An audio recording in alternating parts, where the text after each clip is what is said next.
Navigating social media isn't easy at the best of times, let alone when one member in a relationship is dealing with retroactive jealousy. In today's video, I want to respond to a viewer of this channel who is troubled by the fact that his wife is still friends with her ex on social media.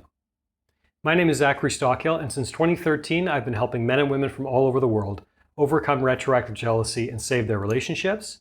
If you'd like more information about my work or you'd like to work with me one-on-one, please visit my website at retroactivejealousy.com.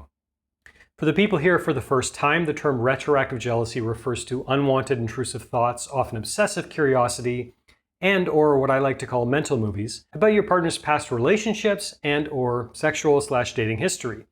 And obviously, social media can be a bit of a minefield for retroactive jealousy sufferers.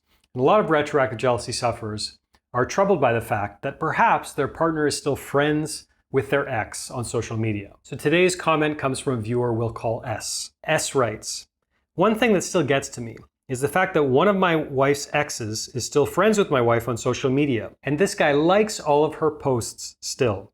Is it normal to be bothered by this?" One thing I would encourage S, or you, if you're struggling with a similar issue, one thing I would encourage you to keep in mind is that social media means different things to different people. And people have different incentives for doing things like this on social media.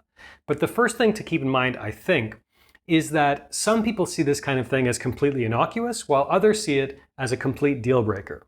Now, I don't know where you stand, but I'm guessing that you're closer to deal breaker than maybe thinking it's innocuous, obviously. But again, big picture thinking, remember that social media is very, very, very new. We as a species are still learning how to deal with this, learning about what's maybe appropriate, what's not.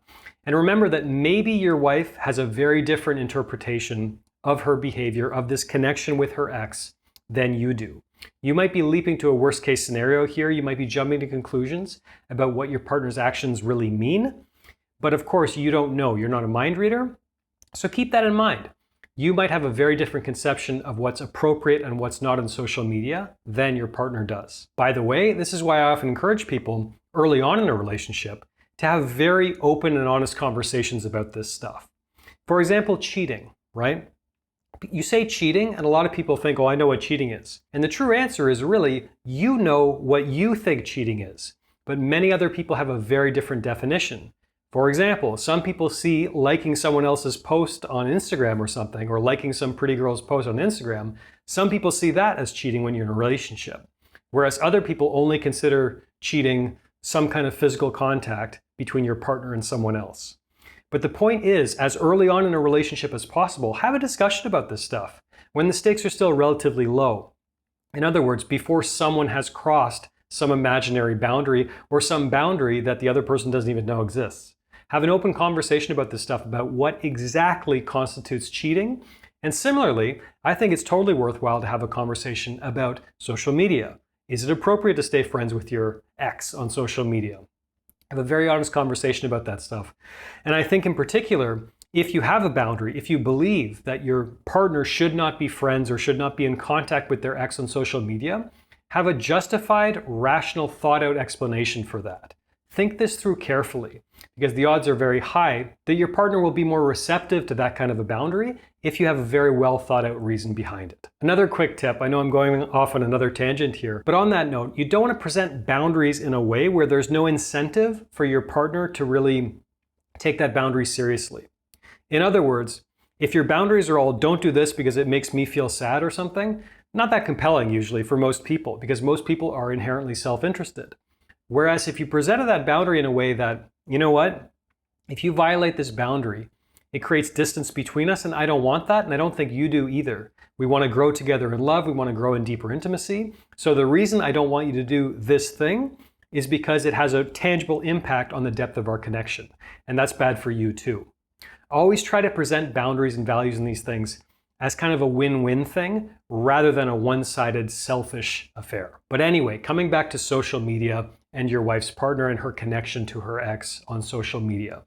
Step number one, again, remember that everyone interprets social media differently. Everyone has a different idea of what's appropriate and what's not on social media. So the starting point should be to have an open and honest conversation with your partner about exactly that.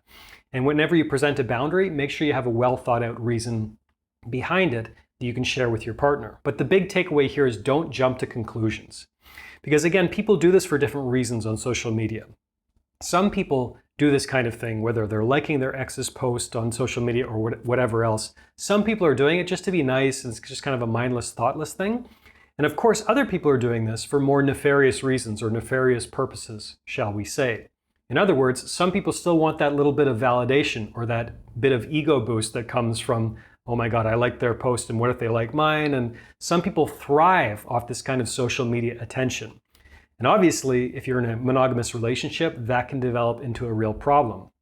And another good thing about this stuff too is everyone's on social media nowadays. So maybe talk to some friends and family and people you trust about the situation and get their feedback. What do they think about the situation as well? Because you might get some other perspectives there that could be valuable to you. But above all, I have to say, communicate to your partner. Why do you feel the way you feel? Why is this a boundary for you, if it is a boundary? And how are you going to negotiate and kind of come to some sort of mutual understanding? And again, the best way to do that and to arrive at a good place in that conversation is to try to make it win-win. In other words, appeal to their self-interest. If you have a boundary, you should be able to explain very calmly and rationally why acknowledging and living true to that boundary could be a win for them as well. Thanks for listening. Thanks for watching. If you benefited from this video, take a moment to let me know by clicking the like button below. You can also leave a comment and tell me what you think. And please be sure you are subscribed to my channel to be notified of new videos moving forward. Thanks again, and I'll talk to you soon.